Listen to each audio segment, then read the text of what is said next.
नमस्कार भाइयों, मैं राम सेवक, जायडस कैडिला का एम्प्लॉय,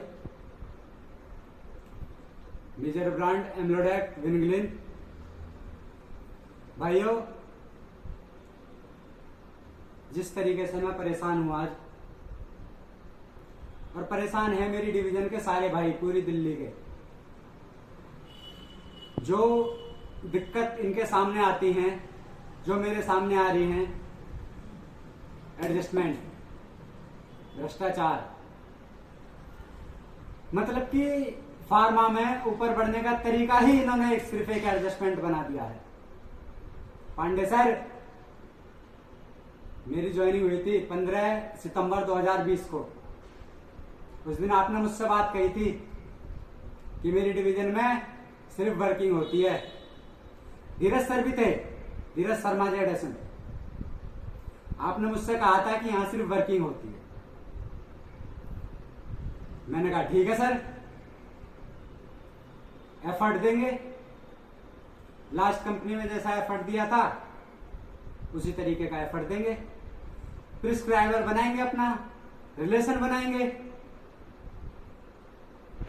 लेकिन जनवरी जैसे स्टार्ट हुआ तो मुझे पता चला कि इन लोगों ने टारगेट स्टार्ट कर दिए। जिस टाइम इन्होंने टारगेट स्टार्ट किए थे उस टाइम पे डेंट था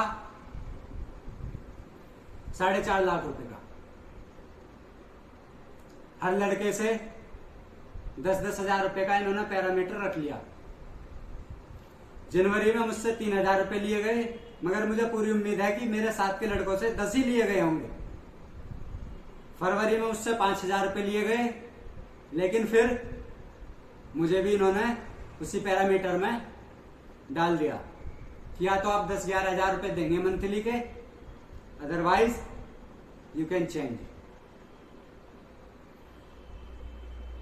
अचानक से किसी को ऐसा सुनने के लिए मिलता है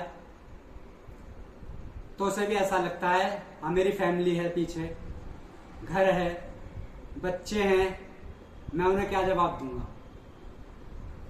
कल के दिन में उनसे जाके क्या कहूंगा कि मैं अपनी कंपनी छोड़ के आ गया, दूसरी कंपनी ढूंढ रहा हूं। लगेंगे मुझे 5-10 दिन। लेकिन मैं आज इनसे यह बात पूछना चाहूंगा कि तुमने हमें दिया क्या है। डॉक्टरों को चेक देते हो आप 25,000, 50,000, 1 लाख। आप खरीदते नहीं हो डॉक्टरों को, ना आप खरीद सकते, ना आपकी औकात है खरीदने की। चाहे वो जायडस है, चाहे कोई भी कंपनी है, आप किसी डॉक्टर को खरीद नहीं सकते। आपके सीनियर बंदे काम हमें पता है कितनी अच्छी तरीके से करते हैं। यार आप मतलब कि हमारी 140 डॉक्टरों की लिस्ट है, आपका काम है कि हर महीने आके 10 डॉक्टरों से ही मिलना। वो 130 क्यों रख रखे हैं हमारी लिस्ट में?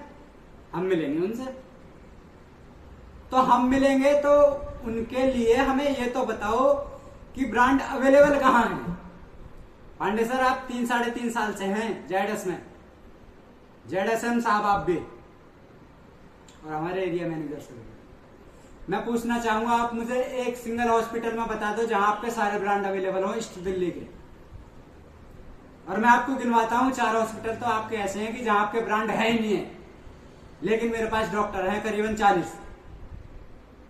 चाहे वो शांति मुकुंद हो, चाहे मेट्रो हो, चाहे वो मैक्स हो, और चाहे हो वो धर्मशिला, जीवन अनमोल, सेम कंडीशन। जब मेरे पास 50 डॉक्टरों की लिस्ट है इन हॉस्पिटलों की, आपने अवेलेबिलिटी नहीं करवाई है, मैं इन पे काम कर रहा हूं, क्या फायदा मेरा इन पे काम करने का?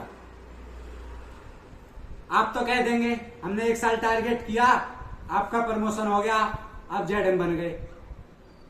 आप तो कह देंगे कि हमारे टाइम पे ठीक करते थे, लड़के मेहनत नहीं करते थे। चलो ज्यादा कुछ होएगा, आज हम 4.5 लाख रुपए का डेंट दे रहे हैं, जनवरी में हमारा टारगेट बढ़ेगा 25-30%, वो डेंट हमारा 7 लाख रुपए का हो जाएगा। ये लड़के कितना डेंट कवर करेंगे बताइए आप मुझे। अवेलेबिलिटी आप करवा नहीं सकते, पीओवी आप दिलवा नहीं सकते, आपके रिलेशन नहीं है इस लेवल के। कोई स्टॉकिस्ट हमें पीओवी देना नहीं चाहता, हमारे सीनियरों के रिलेशन ही नहीं है इस लेवल के। विद क्रेडिट कोई स्टॉकिस्ट हमें पीओवी नहीं देना चाहता। पांडे सर, आपको अच्छी तरीके से पता है कि अगर हमारे पास सेल है एमलोडेक, जाइटेनिक्स, एल्डोनिल और विनग्लिन, अगर आप 3 साल से हैं डिवीजन में, तो मैं तुमसे पूछता हूं कि कॉम्बिनेशन की सेल क्यों नहीं है मेरी टेरिटरी से? अगर आप 3 साल में हैं, अगर आपने 1 साल में 50,000 की भी सेल करी होती तो ओवरऑल कॉम्बिनेशन की कम से कम 3-4 लाख रुपए की सेल तो होती, चाहे वो रोजुवास्टेटिन हो, चाहे वो एम्लोडेक की सीरीज हो, चाहे वो विल्डाग्लिप्टिन हो। लेकिन जब हम कहते हैं ना कि आपसे कि सर मैं आज गया, मैंने डॉक्टर से बात करी, मैंने डॉक्टर कन्विंस कर लिया, मगर आप मुझसे कह देते हैं कि हमारे ब्रांड अवेलेबल नहीं है, आप ट्रेड में मेहनत करो। जब हम ट्रेड में मेहनत करते हैं तो हमें पता चलता है कि ट्रेड में भी ब्रांड अपने पैसों से ही अवेलेबल करवाने हैं। एक लड़का क्या करेगा सर? आपको एडजस्टमेंट दे, 10-11 हजार रुपए की एडजस्टमेंट दे, आपका ख्याल रखे, आपके स्टॉक को संभाले, डायरेक्ट को, इनडायरेक्ट को, चाहे वो भगीरथ हो। पता नहीं है क्या आपको ये माल कहां जाता है? भगीरथ जाता है। और भगीरथ से कहां जाता है? सारा डाटा है आपके पास। जिस दिन मैंने साइकिल मीटिंग में ये बात कही थी, दिलीप कोडे ने आपके सामने डाटा दिखाया था।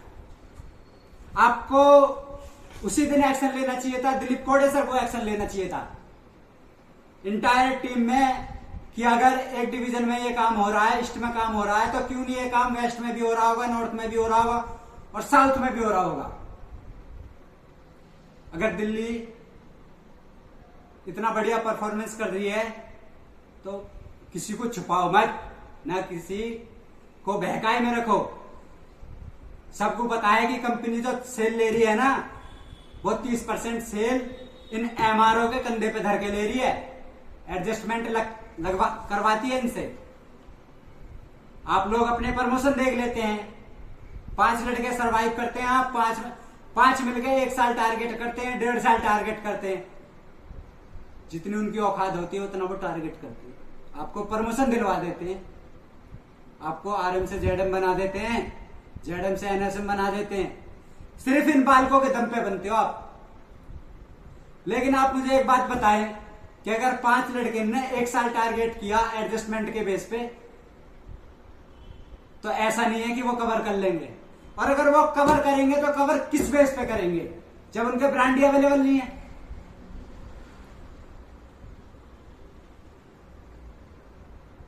तो पांडे सर, धीरज सर, मैं तो सिर्फ आपसे एक बात कहना चाहूंगा कि फार्मा को अब आपकी जरूरत नहीं है, न जायडस को आपकी जरूरत है। क्योंकि अगर आप सिस्टम नहीं दे सकते तो आपको कंपनी में रहने का कोई अधिकार नहीं है। और अधिकार नहीं है दिलीप कोडे को भी, चाहे वो डिवीजन हेड है हमारा। क्योंकि अगर एक डिवीजन हेड एक एक्शन नहीं ले सकता तो मुझे नहीं लगता कि शायद वो कुछ कर सकते। यार कब तक इन बालकों को मारोगे तुम, और कितने दिन इन बालकों के दम पे जियोगे? बढ़ाओ, जितना करप्शन बढ़ाना है बढ़ाओ। जिसका प्रमोशन होता है वो किनारा काट जाता है। आरएम का प्रमोशन हो गया, जेडएम बन गया, जेडएम के पास बहाना है कि मेरे पास तो एरिया बढ़ गया, ये बालक नहीं करते थे, इन्हें पता होगी। मैनेजर कह देता होगा नुका लड़के करते हैं, मुझे पता नहीं है, उसका प्रमोशन हो गया। आरएम का प्रमोशन, जेडएम का प्रमोशन हो गया, वो एनएसएम बन गया, उसकी टीम बट गई, उसे कोई मतलब नहीं है। लेकिन होता क्या है? होता ये है कि जब 25% हाइक मिलती है ना, तो साहब डाटा उठा के देख लेना, 60% कंपनी, फार्मा की 60% कंपनी नई साल पे कम से कम इनके 60% एम्प्लॉयर छोड़ के जाते हैं। ये लिख के दे रहा हूं मैं कि 60% एम्प्लॉयर छोड़ के जाते हैं, और उन एम्प्लॉयर को छोड़ने का कारण सिर्फ एक है, करप्शन, एडजस्टमेंट, भ्रष्टाचार जो आप लोग करवाते हैं अपने लिए, अपनी फैमिली के लिए। अरे यार वो क्यों मरे, उसकी भी तो फैमिली है। आप उससे 10, 11, 15 जाइडस में गुरु सुन लियो कान खोल के, 20-20 हजार रुपए एडजस्टमेंट जा रही है, लड़के परेशान हैं। लेकिन लड़के का जवाब मुझ पे सिर्फ ये आया है कि भाई मुझे अपना घर चलाना है, इस कंडीशन में मैं कोई रिस्क नहीं ले सकता, क्योंकि उसे पता है कि अगर कल के दिन में मेरे पीछे तो कोई है ही नहीं, जॉब छूट गई तो घर का खर्चा चलना कैसे है, तो मजबूर है वो। इन मजबूर बालकों का इतना फायदा मत उठाओ। किस चीज का पैसा है यार, क्यों कमा रहे हो इतना पैसा? ये बालक हैं, ये वो बालक हैं जो एक डॉक्टर को पढ़ाने की हिम्मत रखते हैं। नहीं पढ़ा सकते मगर नए जो भी मॉलिक्यूल आते हैं उन पे रिसर्च बताते हैं, उन्हें हर नई टेक्नोलॉजी को डॉक्टर तक पहुंचाते हैं, तो इनका कॉन्फिडेंस बहुत ऊपर है, तुम इन्हें नहीं दबा सकते। इस एडजस्टमेंट के झोल में बालकों की जिंदगी बर्बाद मत करो। पांडे सर हो जाएंगे आप 1-1.5 साल में प्रमोट, 6 महीने में भी हो जाएं। धीरज सर भी हो जाएंगे, और दिलीप कोडे, ये उम्मीद नहीं थी आपसे। आज मेरे साथ 11-12 तारीख में मेरी मीटिंग थी, मैंने सेकंड हाफ में आपसे कंप्लेन कर रही थी, लेकिन आज मेरे साथ मेरे दोनों सीनियर आते हैं। मेरा एरिया मैनेजर मुझे इन्फॉर्म नहीं करता कि तुम्हारे RM आ रहे हैं, तुम्हारे JM आ रहे हैं। वो मुझे इन्फॉर्म जब करता है जब वो मेट्रो स्टेशन पर उतर चुके होते हैं।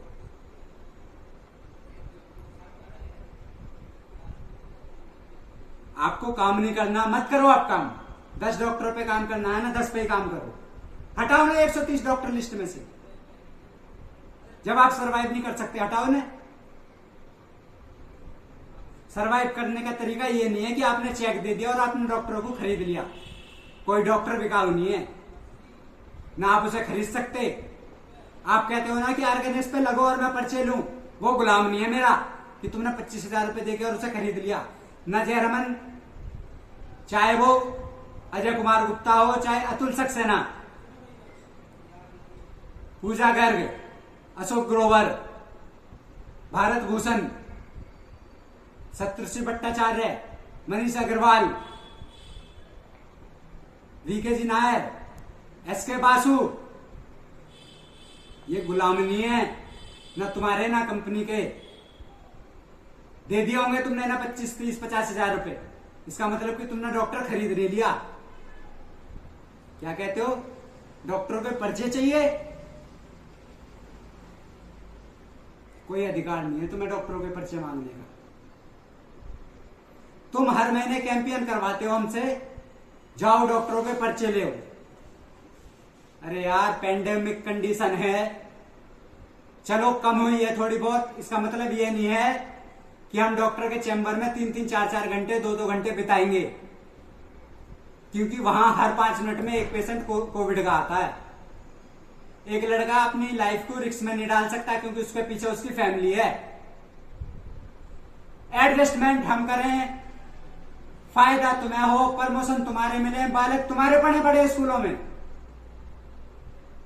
MR एक प्रमोट हो गया, 4 की जिंदगी बेकार है रे। या तो कंपनी देख ले या पैसे बढ़ा के एडजस्टमेंट दे, काट अपनी जिंदगी इसी तरीके से। इतना बुरा हाल है जाइडस का, इतना बुरा हाल है। जिस टाइम मैं कंपनी में आया था ना, कई बंदों ने मना किया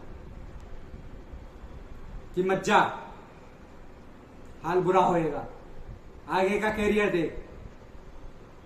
मगर जाइडस हम भी आगे बैठा है, बड़ी कंपनी है, सरवाइव अच्छी तरीके से करती है। ये तरीका है कंपनी का सरवाइव करने का। RM, ZM, NSM, division head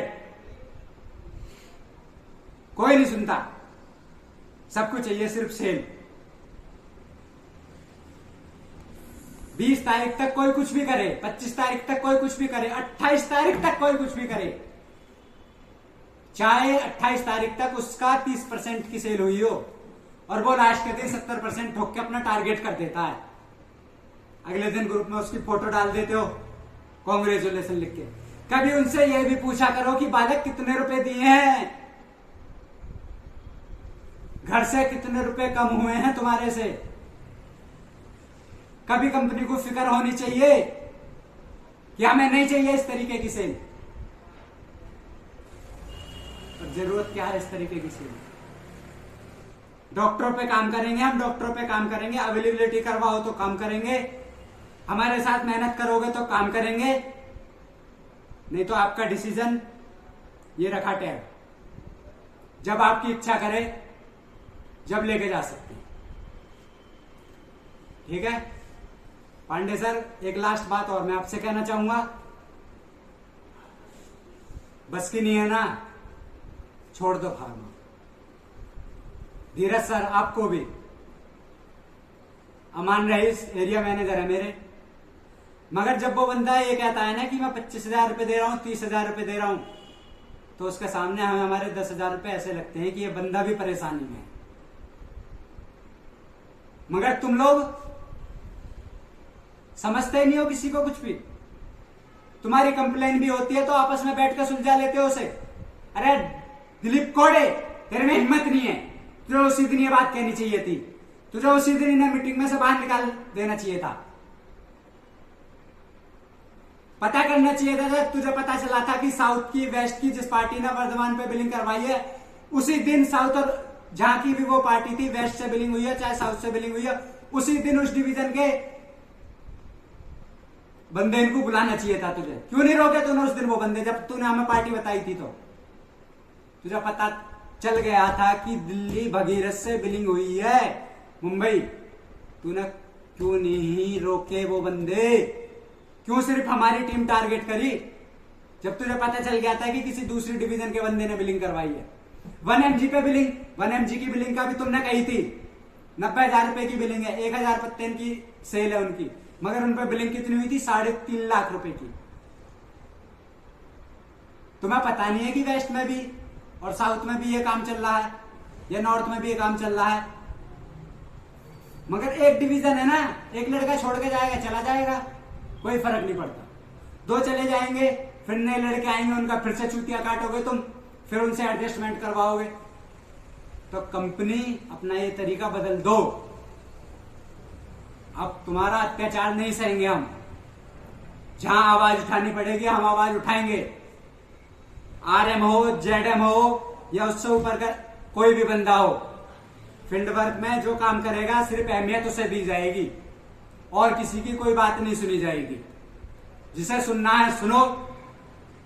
जब तक मैं ZS में रहूंगा, मैं खुल के कहता हूं, RSM हो चाहे ZSM हो, चाहे उससे ऊपर का बंदा हो, अगर हमारे फील्ड में तुम काम करवा सकते हो, अवेलेबिलिटी करवा सकते हो, तुम किसी लड़के के भरोसे नहीं बैठ सकते कि लड़का आएगा और वो एक्टिविटी करवाएगा या वो अवेलेबिलिटी करवाएगा।